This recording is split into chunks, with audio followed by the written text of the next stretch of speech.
নওদায় party office দখলকে কেন্দ্র করে ফের প্রকাশ্যে কংগ্রেস তৃণমূল সংঘাত। অভিযোগ, দীর্ঘদিন কংগ্রেসের দখলে থাকা একটি পার্টি অফিস তৃণমূলের মুর্শিদাবাদ সাংসদ আবু তাহের খান নিজের সাংসদ কার্যালয় হিসেবে ব্যবহার করছিলেন।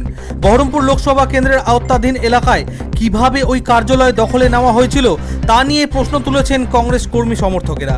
কংগ্রেসের দাবি, সরকার পরিবর্তনের পর কার্যালয়টি তাদের হাতে ফিরে এলেও ফের তাতে তালা পড়েছে। এর পেছনে প্রশাসনের প্রত্যক্ষ বা পরোক্ষ মদত রয়েছে বলেও অভিযোগ কংগ্রেসের। যদিও এই অভিযোগের বিষয়ে তৃণমূল বা প্রশাসনের প্রতিক্রিয়া এখনো সামনে আসেনি। ঘটনাস্থলে পুলিশ পৌঁছাতে শুরু হয় বিক্ষোভ। পুলিশের ভূমিকা নিয়েও ক্ষোভ প্রকাশ করেন কংগ্রেস নেতা অধীর রঞ্জন চৌধুরী। 3 দিনের মধ্যে সমস্যার সমাধান না হলে বৃহত্তর আন্দোলনের হুঁশিয়ারিও দিয়েছেন তিনি। এখন দেখার বিষয় একটাই, পার্টি অফিস দখলকে নিয়ে এই রাজনৈতিক সংঘাতের জল শেষ পর্যন্ত কতদূর গড়ায়।